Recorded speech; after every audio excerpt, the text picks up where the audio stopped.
Hello guys, tara samahan niyo ako magluto ng fish fillet. Parsley,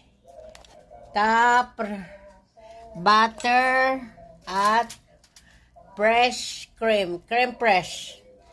Ayan po, at may white wine din po ako. Ito na guys, halo-halo na po siya, may wine na po siya. Huwag po kayong maglalagay ng asin kasi maalat na po itong cup.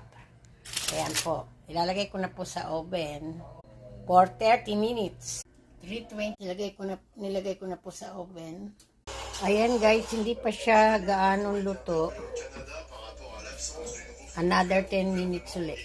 Ito na nga guys, luto na siya ang aking fish fillet na may creme fresh at capre.